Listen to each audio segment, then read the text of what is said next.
여러분 때문에 행복합니다. 네, 바로 지난 시간 이야기 보겠습니다.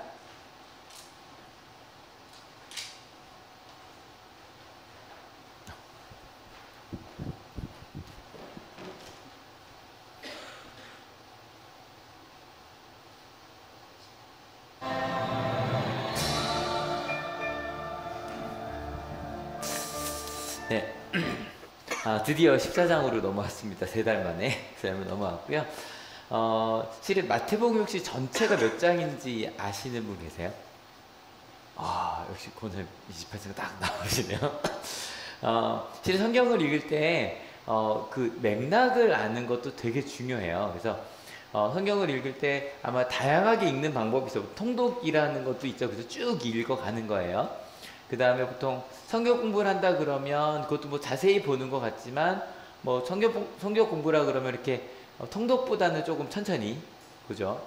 아마 제일 천천히 보는 것 중에 하나는 성경 묵상일 거예요. 큐티일 거예요. 저희도 보면 갈라디아서를 그죠? 실은 읽으면 한 시간 안에 다 읽을 수 있는데 그래서 저희가 지난달에 한 달 내내 썼잖아요. 그리고 실은 조금 이거는 꼭 저희 신학을 전공한 사람들만이 좀 더 깊이 실은 원어도 좀 읽어보면서 하는 게 있겠죠. 그래서 보통 통독한다 그러면 빠르게는 뭐 한 5일에도 앉아서 다 읽을 수 있다고 해요. 거의 잠자는 시간 빼고 읽기만 하면 하루에 1시간 정도 읽으면 한 3달 정도 걸리고요. 보통 저희 어릴 때는 1년에 한 번은 읽자라고 얘기를 많이 했었던 것 같아요. 성경 공부 같은 경우도 뭐 일주일에 한 번 모이더라도 만약 성경 하나를 한다 그러면 실은 꽤 길게 보겠죠. 통독보다는 좀 더 걸릴 거고요. 성경 묵상으로 진짜 성경을 전체를 읽는 거는 몇 년이 걸릴지 몰라요. 이거 진짜 몇 년이 걸릴지 몰라요. 왜냐면 하루에 몇 절씩만 보니까. 성경 연구는 실은 정말 더 깊이 가는 거기 때문에 하긴 하지만 실은 성경 연구를 한다 그러면 연구기 때문에 그 맥락을 같이 살펴가면서 갈 수밖에 없어요. 저 처음에 목회 나오기 바로 전에 이제 저희 신약학 교수님이었던 김특준 교수님께서 저희한테 얘들아, 그러니까 20대 때 저희한테 이제 너희 통독이나 큐티 하지 마. 이유는 딴 게 아니라 성경 연구를 하라고. 더 깊이 실은 그 의미를 찾아보라고 이야기를 해주셨어요. 그래서 실은 이 성경 연구를 제외하고 나머지를 볼 때 실은 맥락을 잡는 게 그렇게 쉽지가 않아요. 왜 통독해 보신 분들 알지만 쭉 읽다 보면 그러니까 읽다 보니까 앞뒤 좌우가 보이긴 하는데 읽는 게 목적이다 보니까 어느 순간에 내가 뭘 읽었지? 왜냐면 모르는 게 너무 많거든요.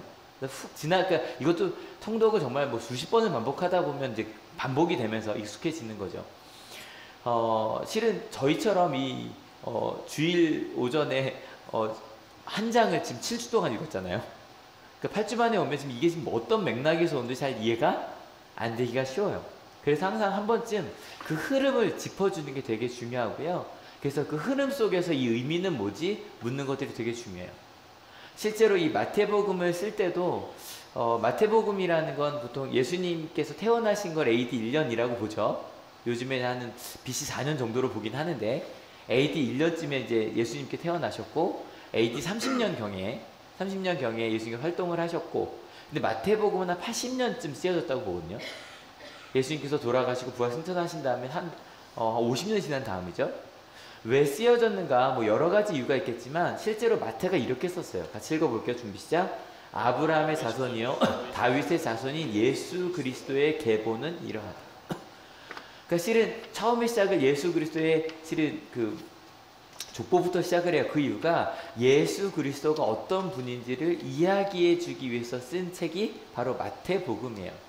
그래서 예수님에 대한 많은 예수님 뭐 함께 하다 보면 일단 하신 말씀들이 많이 있었겠죠. 그죠? 설교 50년이 지난 다음이니까 많은 말씀들이 있었을 거고 여러 가지 사건들 혹은 함께 있었던 어떤 그런 일들이 있었겠죠. 또 실은 나만 경험했던 일들도 분명히 있을 거예요. 마태 같은 경우는 예수님과 함께 있었던 사람이니까 또 그 이후에 함께 고백했던 공동체의 경험들이 있겠죠. 이 수많은 것들 중에서 50년이 지나고 나서 마태복음을 쓰는 거예요. 그래서 이 다양하게 쓸 수 있을 텐데 마태가 가장 특이한 것 중에 하나가 저희가 계속 반복하지만 이 28장 중에 설교 묶음이 5개가 나와요. 한번 정리해 볼까요? 저희 산상수훈 5장부터 7장까지 나오거든요. 그러니까 수없이 많은 말씀 중에 이제 마태가 생각을 한 거예요. 처음에 시작했는데 어떻게 시작하시지? 아, 맞다. 이걸로 시작하셨어. 같이 읽어볼게요. 준비 시작. 너는 복이 있다. 그 다음에 너희 세상에 너희는 그리고 우리는 하나님의 완전히 닮아가야 한다. 5장 쭉 이렇게 쓰고 나서 아까 여기서 여쭤볼게요. 예수님께서 산상수훈에서 이 5장부터 7장까지를 쭉 한 번에 말씀하셨을까요? 아니면 여기저기 말한 것들을 합한 걸까요? 아니면 훨씬 더 많은 얘기를 했는데 그 중에 요만큼만 쓴 걸까요? 세 가지가 다 합해졌을 것 같아요. 제가 볼 때는. 그죠? 일단은 5장부터 7장까지만 말씀하진 않으셨을 것 같아요. 왜냐면 5장부터 7장까지 딱 앉아서 읽으시면요. 지금 앉아서 한 30분이면 다 읽을 수 있거든요. 그래서 저희가 다음 주에도 읽겠지만 무슨 얘기가 나오냐면 예수님의 말씀을 듣던 사람들이 배가 고파질 정도로 시간이 길었어요. 30분은 아니었을 거 아니에요. 그러니까 훨씬 많은 말씀들을 하셨을 거예요. 그 중에서 마태가 생각을 한 거죠. 그때 초반에 가장 기억나고 가장 중요했던 말씀들. 그래, 우리 이런 거야. 그 다음에 6장에 넘어가면서 그럼 그렇게 사는 사람은 어떻게 살아가느냐. 그래서 뭐 실은 자선이라는 건 이렇게 하는 거야. 그래서 자선, 기도, 금식에 대해서 너희가 생각하는 것과 좀 달라. 그래서 너희는 조심해야 돼. 보이려고 하지 마. 중언부언하지 마. 그리고 나 중요한 건 대신에 너희가 이렇게 가는 걱정하지 않기 때문인데 걱정하지 말고 멈추지 말고 쭉 가. 그리고 나서 이제 마지막 딱 그 산상수 7장 마태복음 7장에 가서 이야기를 하는 거예요. 그런데 너희 꼭 기억할 게 있어. 절대 판단하지 마. 이건요 제가 몇 번이나 강조할게요. 절대 판단하면 안 돼. 그리스도인들끼리. 그리고 나서 이야기해요. 구하고 찾고 두드려. 그리고 좁은 문으로 가. 그리고 실제로 행하는 거 그게 바로 너희의 삶이야. 라고 산상수를 딱 이렇게 정리를 하셨어요. 아까 말씀드린 것처럼 이대로 말씀하신 건 아니었겠지만 마태가 생각할 때 그 수많은 말씀 중에 이게 가장 기억에 남는 거고 전해주고 싶은 거를 이렇게 딱 쓴 거예요. 맞죠? 맞죠? 왜냐면 저도 제가 좀 필기를 잘해요. 제가 필기 잘하는데 안 믿기죠. 제 글씨로. 근데 노트북으로 되게 잘하거든요. 근데 저는 이제 딴 데서 공부할 때도 보면 제가 노트 필기를 쭉 하면 다른 분들이 그랬어요. 그 수업보다 제 필기가 더 읽기가 편하대요. 그러니까 좀 이것저것 말씀하시면서 정리해서 쓰니까. 그러니까 마태 같은 경우도 자기가 잘 정리해서 예수님의 말씀을 딱 이해할 수 있게 1, 2, 3. 이해 못한 것도 있고 기억 못하는 것도 있겠지만 모든 이야기를 다 담아낼 수는 없으니까. 그 중에 정말 필요한 얘기를 할 거예요. 가끔 저희가 무슨 얘기를 할 때 요즘 아이들이 TMI라고 하는 거 들어보셨어요? 실은 이거 말하면서 실은 TMI 제일 심한 것 중에 하나가 저거든요. 오늘 좀 TMI가 심하죠? 이유가 있어요. 왜냐면 너무 많은 이야기보다 선택과 집중하는 게 필요한데 오늘 좀 TMI 같잖아요. 이유가 오늘 이야기가요 조금 당황스러운 이야기예요. 그래서 왜냐면 오늘 이야기가 실은 그림으로 되게 많이 그려진 이야기거든요. 보여드리기만 해도 기억이 아실까? 이게 정말 너무 많은 사람들이 그렸어요. 그 중에 제가 제일 좋아하는 그림은 이건데 지금 뭔지 아시겠죠? 지금 쟁반위에 뭐가 있어요? 머리 하나가 있어요. 머리 하나가 있어요. 여기도 그렇고 이게 좀 더 확실히 흰 탁자 위에 올려놓다 보니까 이것도 좀 이게 제일 끔찍하더라고요. 빨리 지나갈게. 빨리 지나갈게. 설교 때 보기 좀 끔찍하죠? 오늘 얘기가 이거예요. 이 얘기를 해야 돼요. 그래서 이 얘기를 어떻게 고민할까 하다가 근데 실제로 마태라는 사람이 성경을 쓸 때 실은 이야기를 되게 짧게 쓰는 사람이에요. 마태복음이 복음서 중에 제일 길긴 한데요. 근데 마태는 사건을 절대 길게 장황하게 쓰지 않아요. 좀 마가복음보다는 조금 이렇게 좀 줄이긴 한데 딴 데 비해서 되게 짧게 쓰는데 누가복음은 되게 길게 나오거든요. 요한복음도 되게 길게 쓰고. 근데 그런 사람이 마가복음보다 좀 짧긴 하지만 이 이야기 아까 그 그림에 그 이야기만 12절을 할애했어요. 꽤 많이 쓴 거예요. 웬만하면 훅훅 지나가던 마태가 왜 그렇게 아까 그 끔찍한 사건을 길게 썼을까? 그 얘기를 좀 나누려고 해요. 같이 본문으로 들어갈게요. 준비 시작. 그 무렵에 분봉왕 헤롯이 예수의 소문을 듣고서 자기 신하들에게 말하였다. 오늘 주제죠. 예수의 소문. 원어로 뜻이 들리는 청각 들은 거예요. 그러니까 들려진 것들이에요. 들려진 것들. 이런 소문 유명하잖아요. 발 없는 말이 천리 간다. 요즘 SNS가 더 빠를까요? 소문이 더 빠를까요? 뭐 SNS 어차피 소문이 돌아다니는 거니까. 어쨌건 예수님 행적이나 말씀이나 그 많은 것들이 이미 막 전해졌어요. 특별히 바로 전에 나온 게 비유설교였어요. 그죠? 예수님께서는 비유설교도 전달이 됐겠죠. 왜냐하면 특별히 이 헤롯 왕이 이 갈릴리 쪽에 살던 사람이기 때문에. 근데 비유설교의 주제는 뭐였죠? 하늘나라였어요. 뭐 7주간 했던 걸 1분 만에 끝내볼게요. 이런 거예요. 작은 씨앗 하나가 30배, 60배, 100배 열매를 맺을 수 있고요. 근데 실제로 그렇게 살아갈 때 밀과 가라지가 같이 존재해요. 그럼에도 불구하고 겨자씨와 누룩처럼 그 작은 것이 큰 영향력을 끼치며 하나님 나라를 만들어내고요. 그리고 그걸 찾은 사람들은 밭에 숨겨놓은 보물을 찾은 사람처럼 좋은 진주를 구한 것처럼 찾은 것처럼 자기의 모든 전 삶을 들여서 그 하늘나라를 위해 살아요. 하지만 여전히 좋은 것과 나쁜 것들은 존재해요. 맞죠? 짧게 정리 잘 끝났죠? 실은 이 이야기가 들려진 거예요. 누구한테? 헤롯에게. 오늘 좀 TMI가 있습니다. 이해해주세요. 헤롯은 실은 신약성경에 3명의 헤롯이 나옵니다. 예수님께서 태어날 때 실은 베들레헴에서 사람을 죽이라고 했던 사람은 헤롯 대왕이라고 부르고요. 그리고 지금 나온 헤롯은 분봉왕 헤롯 안티파스고요. 나중에 그 바울을 신문했던 헤롯은 헤롯 아그리빠예요. 아빠, 아들, 손자 이렇게 가긴 하는데 이렇게 분봉왕이라고 나왔던 이유가 뭐냐면 헤롯의 아내가 10명입니다. 헤롯 대왕에 10명이고 자녀가 되게 많았고요. 엄청 싸웠고요. 그 중에 나중에 자기가 죽고 나서 4개로 나눠줬기 때문에 분봉, 이제 소왕이라고 부르죠. 그 소왕이 바로 실은 예수님을 나중에 십자가 사건 때도 만났던 사람 바로 이 헤롯 안티파스 분봉왕 헤롯입니다. 이 사람에게 예수의 소문이 들렸습니다. 아까 말했던 그 하늘나라에 대한 소문이 들렸습니다. 근데 이 헤롯 안티파스, 헤롯 왕이라고 할게요. 헤롯의 반응이 아주 이상합니다. 같이 읽어볼게요. 준비 시작. 이 사람은 세례자 요한이다. 그가 죽은 사람들 가운데서 살아났다. 그 때문에 그가 이런 놀라운 능력을 발휘하는 것이다. 갑자기 이 사람이 얘기하는 거예요. 예수가 세례자 요한이래요. 딴 사람을 얘기해요. 심지어 그 사람은 죽은 사람들 가운데 살아났대요. 이거는 그 당시의 부활이란 다른 것이 아니에요.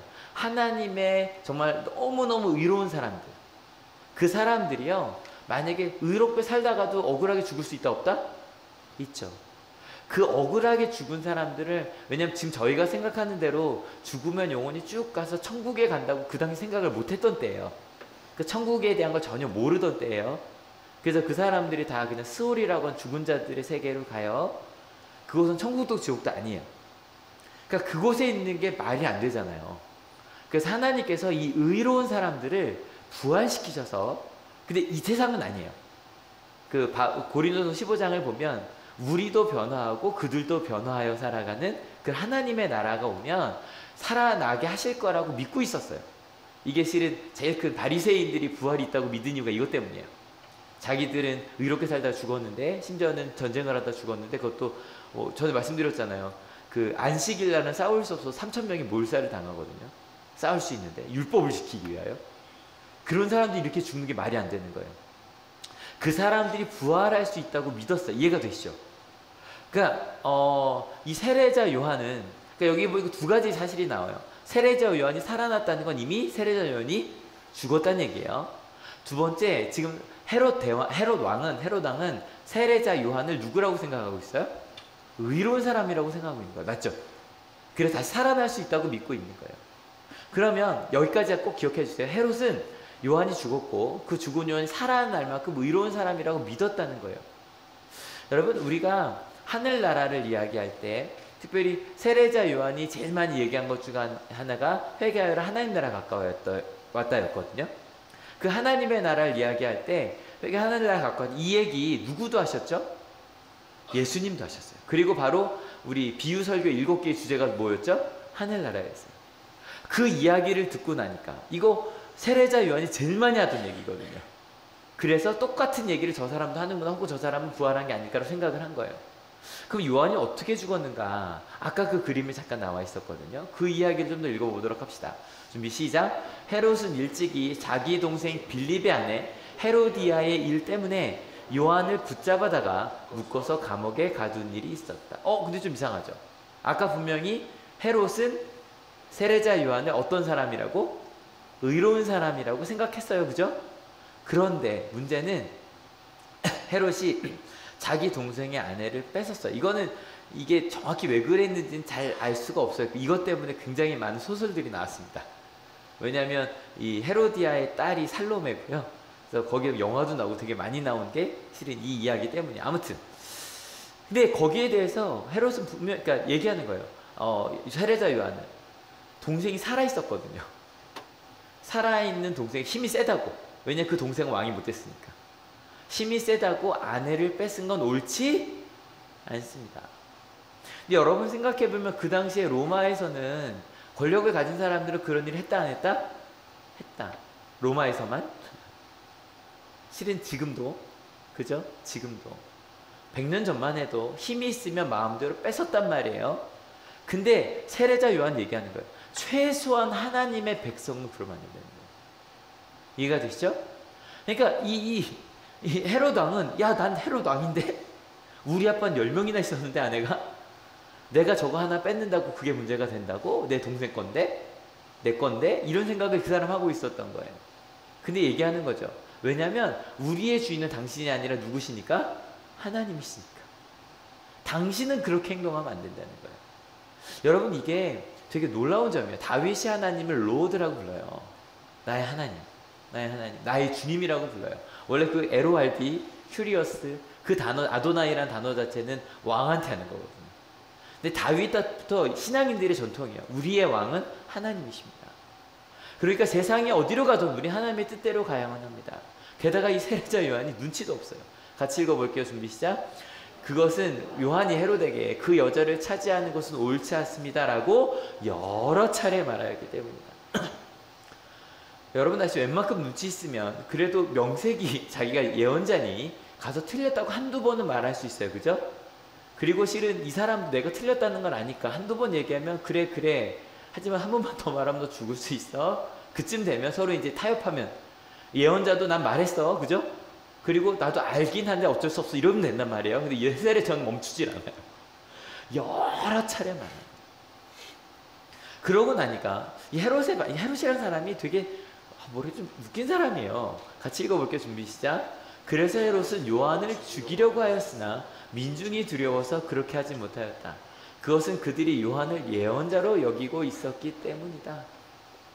이 사람 참 왔다 갔다 하죠. 의인이라고 생각하고 죽이고 싶은데 또 못 죽여요. 이게 재밌는 사람이에요. 재밌는 사람이에요. 근데 여러분 이럴 때 뭐 정치인은 충분히 이럴 수 있죠. 정치인은. 근데 이럴 때 중요한 게 있어요. 나는 죽이고 싶어요. 마음에 안 들어요. 무섭기도 하지만 이럴 때 뭐가 필요해요?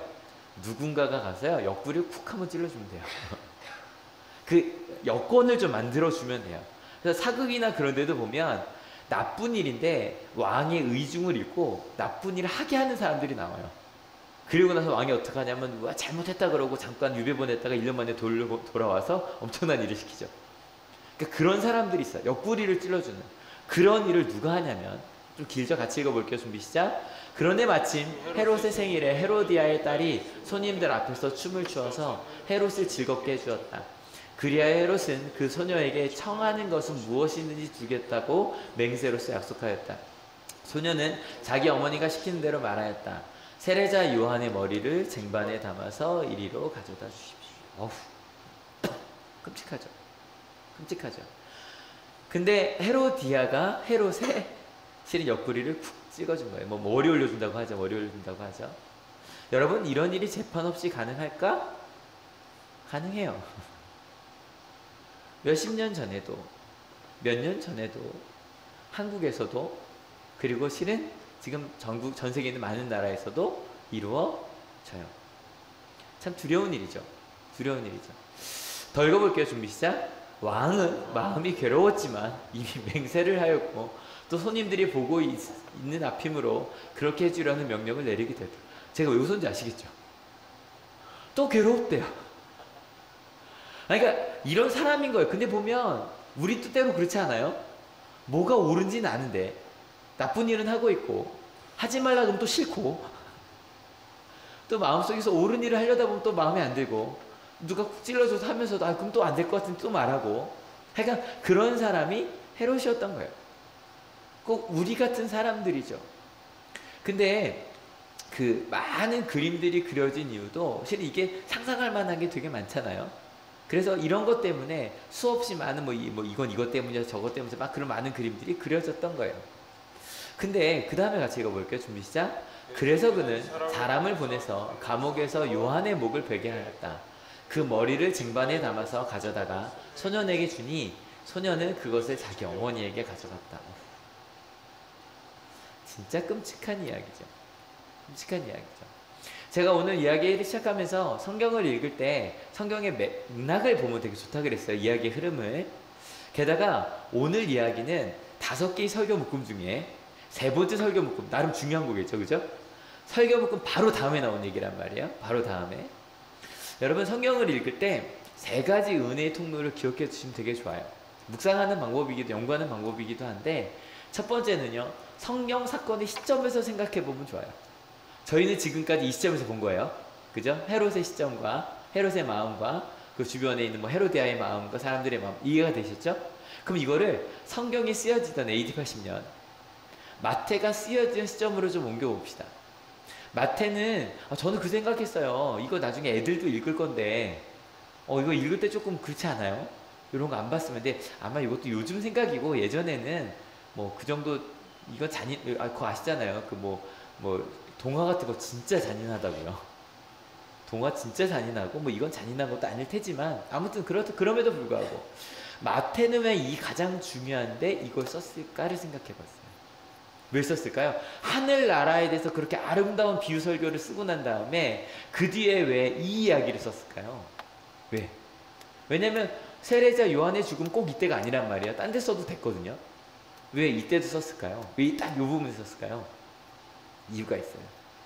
마태가 그 글을 쓸 때에도 그런 일이 벌어지고 있었거든요. 의로운 자가 말도 안 되는 이유로 죽임을 당하는 일들이. AD 80년이면 이제 좀 본격적인 박해가 막 할 때거든요. 그래서 마태도 그 이야기를 쓸 수밖에 없었던 거예요. 왜냐면 비유 설교에 밀과 가라지 얘기도 했잖아요. 좋은 것들과 나쁜 것들이 있다는 얘기를 했잖아요. 그래서 진짜 쓰고 싶었던 거예요. 왜냐면 기독교인들이 물을 거예요. 여러분도 그런 마음 들지 않으세요? 왜 우리 가정에게 이런 아픔이 생깁니까, 하나님? 하나님, 왜 우리 가족이 이렇게 아픕니까, 하나님? 왜 이런 일들이 분명히 옳은 일임에도 불구하고 옳은 사람들이 이런 일들을 당합니까? 마태 때도 그랬던 거예요. 그래서 마태는 쓸 수밖에 없었어요. 세례자 요한도 그렇게 떠날 수밖에 없었다. 여러분, 실은요, 어제 이제 기아체험 캠프를 했어요. 항상 보여드리는 사진이죠. 아이들이 너무너무 잘했고요. 11번째 기아체험 캠프였고, 저희 한올교회부터 시작을 하면 12년째예요. 이게 12번째라고 하기 좀 애매했던 게 중고 나눠서 하기도 했기 때문에 12년 동안 하고 있어요. 근데 지난주에도 제가 좀 말씀을 드렸지만 이번에는 준비하는 마음도 좀 다르고요. 진행하는 마음도 너무 달랐어요. 그 이유 중에 하나가 저희 이번에 남수단이라고는 한 나라만 아주 집중해서 했거든요. 근데 그 남수단 이야기가 바로 오늘의 이야기였어요.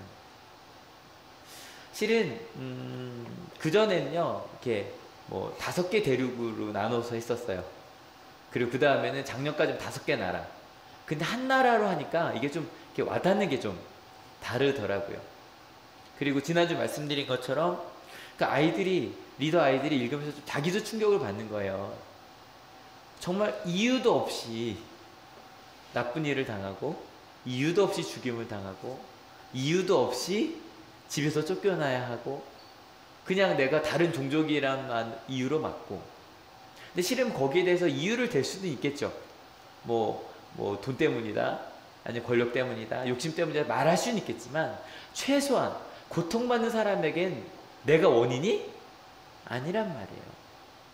근데 여러분 아시겠지만 그런 일들이 남수단에만 일어나고 있는 건 아니에요. 마태 때만도 아니라 그 밀과 독보리는 지금도 좋은 것들과 나쁜 것들은 언제나 있어요. 근데 여러분 이런 일이 있다 그럴 때 그래 그런 일이 있구나. 제가 그랬던 거거든요.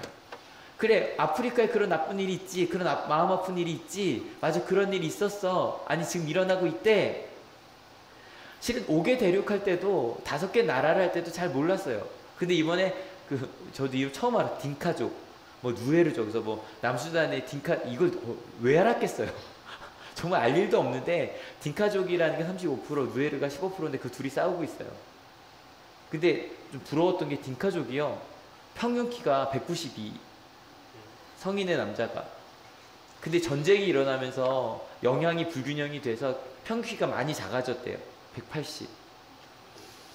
그래서 딩카족이 되게 키 큰 민족이라 그러더라고요. 근데 딩카족이 실은 정부군이에요, 지금. 근데 그런 이야기를 한 나라에 집중해서 이야기를 하다 보니까 준비하던 저도 그렇고요. 그러니까 이게 너무 11년 동안 나 기아체험 준비한다고 하면서 나 진짜 허투루했구나. 내가 그들을 위해서 물어본 적이 있나? 막 리더들은 막 울기도 하고 막 이랬는데 제가 준비하고 그래 마음 아프다 정도였지 정말 내가 그들을 위해 물어본 적이 있나? 정말 그게 내일이라고 생각해 본 적이 있나? 아이들한테 이렇게 했더니요. 요거 이제 그 전날 리허설 할 때인데 처음에 막 그냥 링 물리고 막 여기는 남미초입니다 막 이런 걸 하거든요. 근데 아이들한테 작년에 그런 걸 시켰어요. 갑자기 링 물리면 갑자기 뭐 소리 지르고 막 이렇게 막 붕대 감으라고 막. 근데 갑자기 올해 애들이 아까 그 딩카족, 누에르족으로 다 나눠놨거든요. 그 지들끼리 얘기를 하다가 목사님 이거요 진짜로 반란이 일어난 것처럼 하면 안 돼요? 근데 전 좋죠 하라고. 근데 이게 리허설 할 때 모습이에요.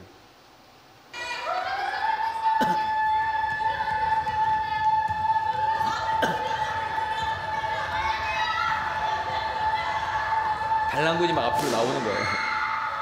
전 풍선 터트리는 소리고요.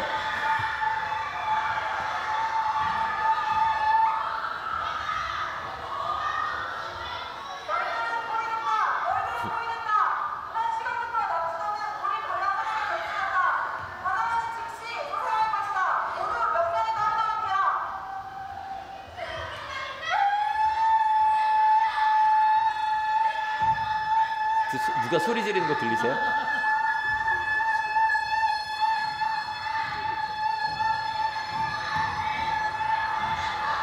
제가 반란군에 저항하는 애예요. 제가.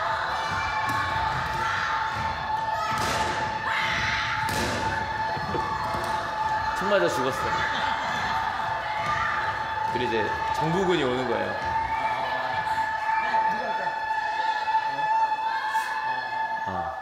이런 걸 자기들이 짜서 하는 거예요. 하면서 자기들끼리 진짜 내가 그 사람들이 된 것처럼. 그리고 내가 이 사람들을 압제했고 서로 싸우고 있고. 그리고 이제 중간에 이것도 처음 해봤는데 딜레마라 그래서요. 뭐 이런 거예요. 지금 군인이 나한테 총을 주고 네 친구를 쏴 죽이라고 한다. 아니면 네가 준다 그런다. 쏠래 안 쏠래? 뭐 이런 거. 그런 것들을 이제 표현하게 하고 했는데 그건 토론하게 했는데 이것도 마찬가지. 아이들이요. 그냥 대충 준비해보라고 그랬거든요. 근데 한 애는요. 걔가 제일 짠했어요. 자기가 그 IS에 끌려갔던 사람이 돼서 잔잔하게 편지를 읽듯이 읽는 거예요. 근데 그게 한 2, 3분 됐거든요. 정말 쥐죽은 듯이. 전 어떻게 해야 할까요? 막 이게 얘기를 하는데 정말 그 아이가 된 것처럼. 그 중간에 미션 하면서 아이들이 게임하고 설명을 해주고 제가 계속 했어요. 얘들아 게임이 재밌는 것보다 그 의미가 중요해 그랬는데 하나이가 설명하는 거 좀만 들어주세요.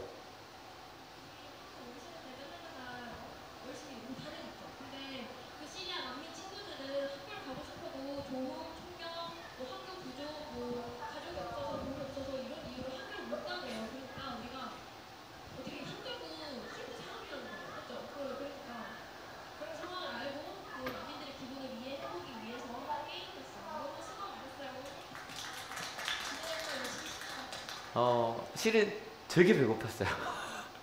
저 지금 11년째 하고 있잖아요. 저는 항상 같이 굶거든요. 올해만큼 배고팠던 적이 없어요. 그리고 예전에는 카메라 들고 다니면 다 찍고 다니면 이제 못 찍겠더라고요. 그래서 가만히만 앉아서 왜 이렇게 힘이 든지.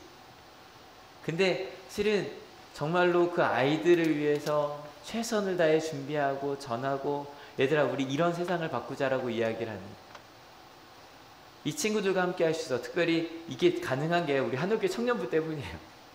금요일부터 와서 준비하고 그 다음날도 다 준비해주고 박수 한번 쳐주세요. 우리. 게다가 또 우리 이소영 권사님께서 초원의 담당이셔서 전반적으로 모으는 걸 다 해주셨거든요. 실은요, 봐요. 그런 일이 있었어가 아니라 나의 이야기로. 저 지난주에 말씀드렸죠. 마태란 사람이, 모든 사람이 그 비유를 다 들었을 거예요. 근데 마태는요, 그 비유를 내 마음에 품었어요. 그리고 50년을 살았어요. 그리고 나서 하나님 나라가 뭔지 쓰려고 할 때 자기가 50년 전에 들었던 그 비유 중에 7개를 뽑아서 해석까지 써가면서, 왜? 그는 그렇게 살았으니까. 그렇게 마태복음 13장을 2000년이 지난 저희한테 전해준 거예요. 여러분, 마태가 기록한 이유? 아까 말씀드렸죠? 그 하늘나라의 비유를 이야기하고 나서 너희 가운데 그 세례자 요한의 죽음과 같은 일들이 우리 가운데 있거든. 제가 그러고 나서 오늘 말씀을 준비를 하는데 그 생각을 해본 적이 있는 거예요. 여러분, 혹시 세례자 요한의 죽음을 읽으면서 눈물을 흘려본 적 있으세요? 어떻게 세례자 요한이 죽었대? 어떻게? 실은요, 우리는 그런 마음을 갖지 않아요. 남 이야기니까. 근데 여러분, 마태 때는요, 세례자 요한의 제자들이 예수님의 제자가 되었거든요. 그들 중에 세례자 요한의 죽음만 이야기해 눈물 흘린 사람들이 있었을 거예요. 그리고 그만이 아니라 세례자 요한의 제자가 안 되었더라도 세례자 요한을 우리 민족의 스승이라고 다 생각하고 있었거든요. 그래, 맞아. 그런 사람의 죽음이 우리 가운데 있었어. 그 제자들만이 아니라 모든 사람들이. 그리고 나서 이 글을 하나를 딱 써요. 같이 읽어볼게요. 준비 시작. 요한의 제자들이 와서 그 시체를 거두어다가 장사 지내고 나서 예수께 가서 알려드렸다. 이걸 왜 쓴 걸까요?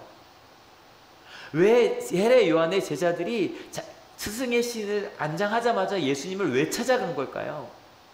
이유는 딴 게 아니에요. 만약에 예수님 시대로 간다면 세례자 요한의 제자들이 예수님, 세례자 요한의 죽음이 이렇게 끝나지 않게 하여 주십시오.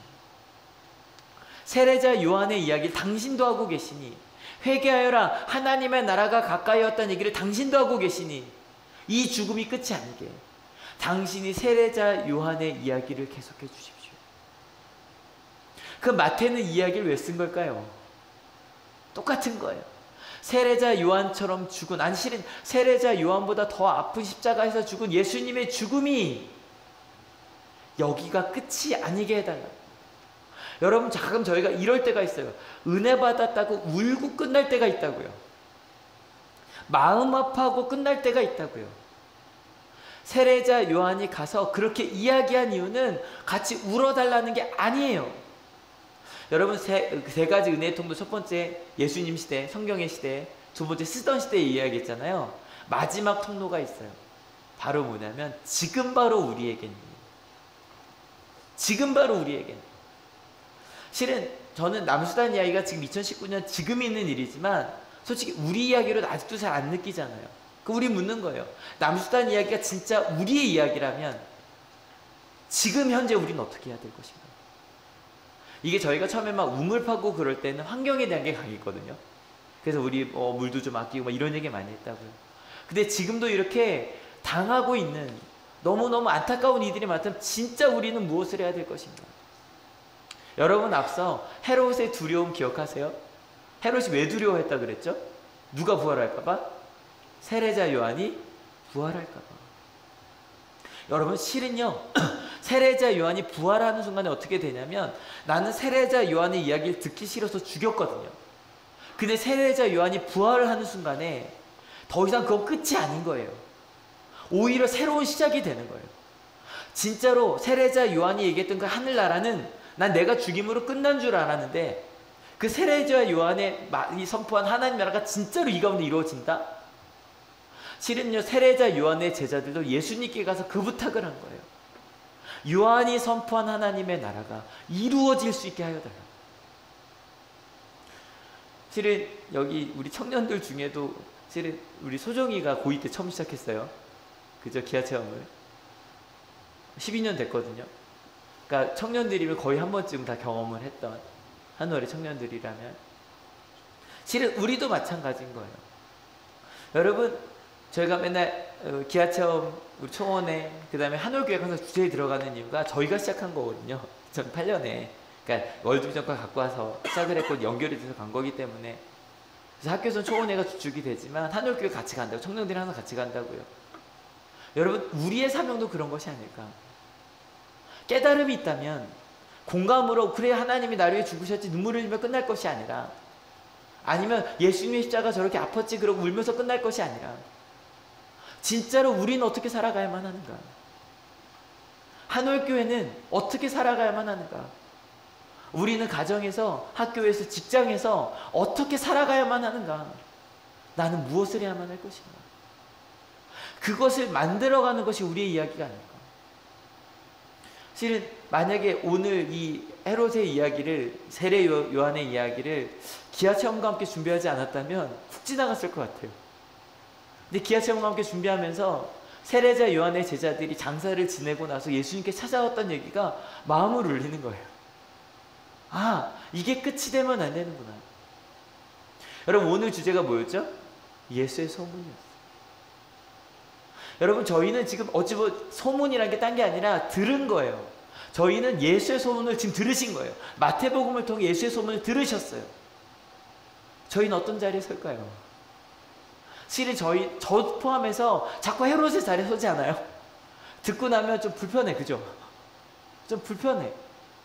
위로한다는 얘기 너무 좋은데, 사랑받는다는 얘기 너무 좋은데, 그러니까 헤롯도 세례자 요한이 의인이라고 믿잖아요. 그 말은 맞아. 근데 나한테 너 틀렸다니까, 너 옳지 않아라고 말하면 그 말은 싫어요. 그 길로 갈 것인가? 아니면 세례자 요한의 죽음부터 시작하여 예수님의 죽음, 그 죽음이 끝이 아니게 그 예수님의 하나님의 나라를 우리 가운데 만들어 갈 것인가? 여러분, 항상 성경을 읽으면 이 마지막 통로까지 가셔야 돼요. 지금 나는 무엇을 해야 하는가? 지금 나는 어떻게 살아야 하는가? 어떤 하나님의 나라를 만들어 가야 하는가? 근데 여기부터 시작은 해야죠. 그리고 성경에 쓰여주시죠. 이거는 저희가 좀 목회자들이 도와드릴 거예요. 그대로 공감해서 끝나면 안 돼요. 지금 나에게, 지금 우리에게 난 무엇을 해야만 할 것인가? 여러분, 혹시 오늘 말씀 중에 혹은 저희가 지난 7주간 하나님의 나라에 대한 비유를 정말 2달간 나눴다고요. 그 이야기 중에 여러분의 마음을 울리신 것이 있다면 우리 오늘 물어봅시다. 우리는 어떻게 해야 할까? 기아체험을 한 우리는 어떻게 해야 될까? 하나님의 나라 어떻게 만들어 가야 할까? 내가 있는 공동체에서 어떻게 사랑하라며 살아가야 될까? 근데 이렇게 여쭤봤더니 되게 부담되는 표정이시거든요, 다들. 되게 부담되는 표정이세요. 그래서 실은 지난주부터 무슨 주일이죠? 성령 가인님 주일이에요. 예, 우리의 지혜로 할 수는 없겠지요. 그래서 다음 주부터 성령 하나님에 대한 설교로 넘어가서 같이 가보려고 해요. 여러분, 성령 하나님과 함께 주시는 말씀대로 살아가는 저희들이 되길 원합니다. 예, 꽃들도 같이 찬양하려고 해요. 지난주에 말씀드린 것처럼 이 찬양 자체가 그런 걸 꿈꾸는 찬양입니다. 가사 한번 같이 읽어주실래요? 준비 시작. 이곳에 생명샘 솟아나 눈물 골짝 지나갈 때. 여러분, 이번 주에도 이 눈물 골짝이 손으로 쓴 데 있었는데 시편에 저 너무 은혜 받았거든요. 근데 눈물 골짝을 지나가는데 어떻게 된다? 머자나 열매 맺히고 웃음소리 넘쳐나리라. 꽃들도 구름도 바람도 넓은 바다도 찬양하라 찬양하라 예수를. 하늘을 울리며 노래의 나 영혼아 은혜의 주 은혜의 주 은혜의 주. 여러분, 2019년 6월 16일 여러분 무엇을 꿈꾸고 계십니까? 하나님께서 보여주신 그 비전을 바라보고 무엇을 꿈꾸며 우린 걸어갑니까? 우는 것부터 필요할 것 같아요. 하나님 앞에 내가 죄인임을 바라보고 우는 거, 그리고 하나님 앞에 내가 온전히 서지 못함을 우는 거. 근데 울고 끝나면 안 되니까요. 저희가 자꾸 울고 끝났어요. 맞죠? 수련회 가서 울었다고 은혜 받았다고 끝났다고요. 근데 하나님께서 원하시는 건 세례 요한의 하나님의 나라, 예수님의 하나님의 나라, 그 하나님의 나라 이 땅에 이루는 거예요. 그리고 저희는요, 그 하나님의 나라를 믿는 사람들이에요. 믿으십니까? 여러분에게 주신 그 하나님의 나라 함께 그리며 찬양합시다.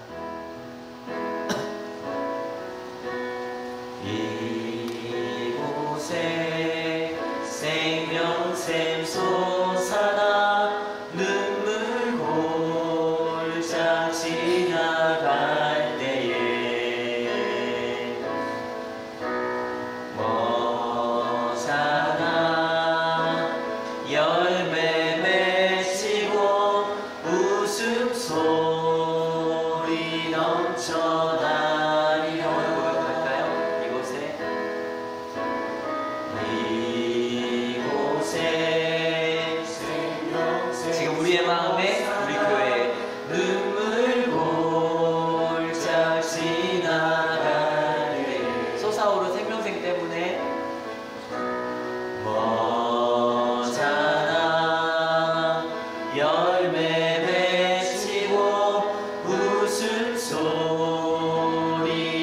전하리라.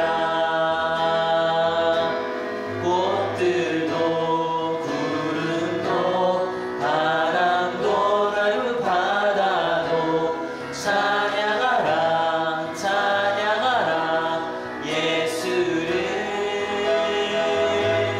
하늘을 울리며 노래해 나의 영혼아. 은혜의 주 은혜의 주. 목소리 벌써 찬양할게요.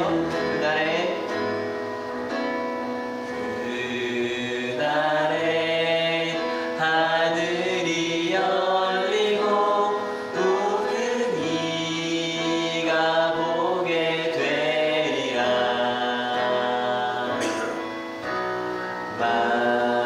마침내 열이 피고 영광의 주가 오시리라. 꽃들도 구름도 바람도 넓은 바다도 찬양하라 찬양하라 예수를. 하늘을 울리며 노래해 나의 영혼아. 은혜의 주 은혜의 주 은혜의 주. 같이 기도하기 원합니다. 세례 요한의 어이없는 죽음에 대해서 같이 읽었습니다.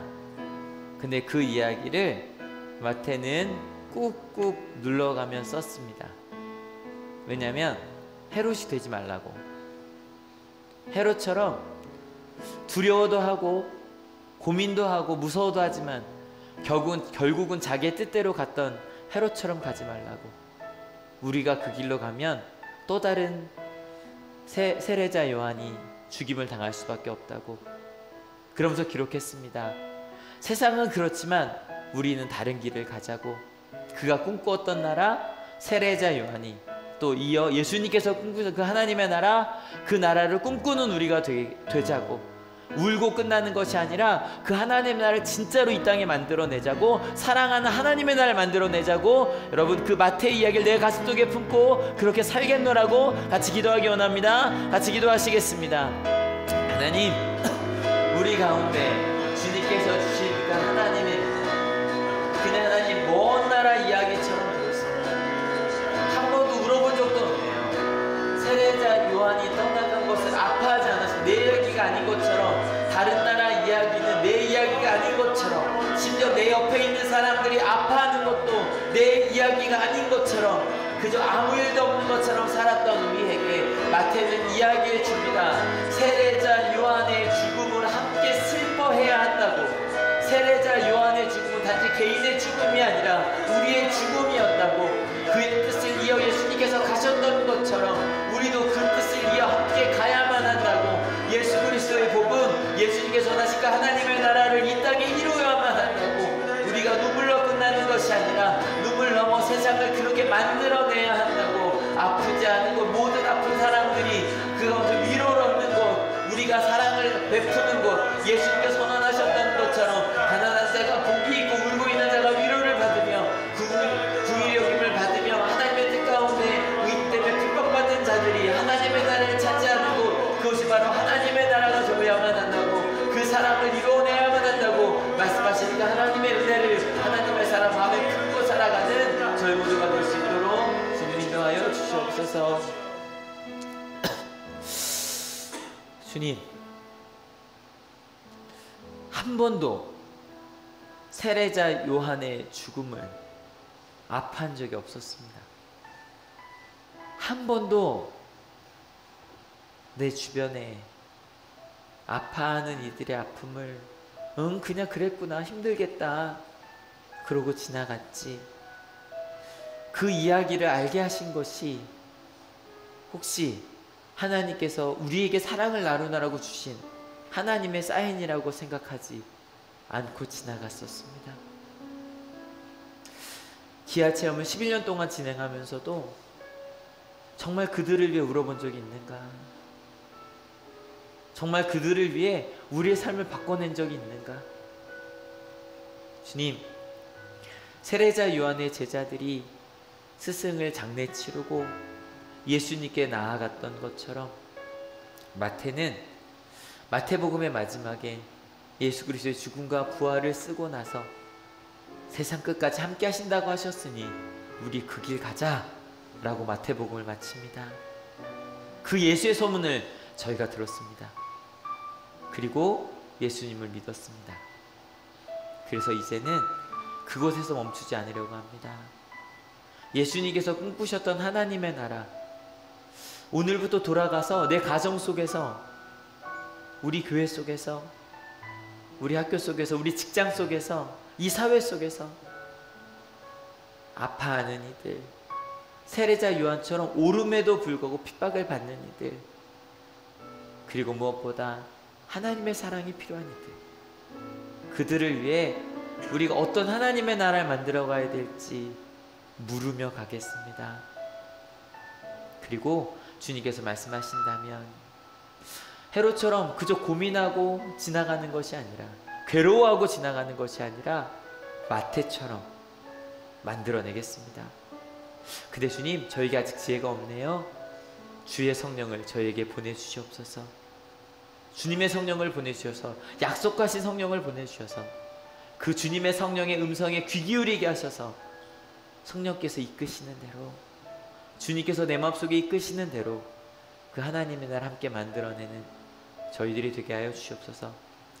특별히 어제 하루 종일 굶으며, 또 어떤 친구들 한 달 동안 최선을 다하여 남수단에 아파하는 어린 아이들을 위해 노력한 한올의 아들, 딸들을 주님 기억하여 주시옵소서.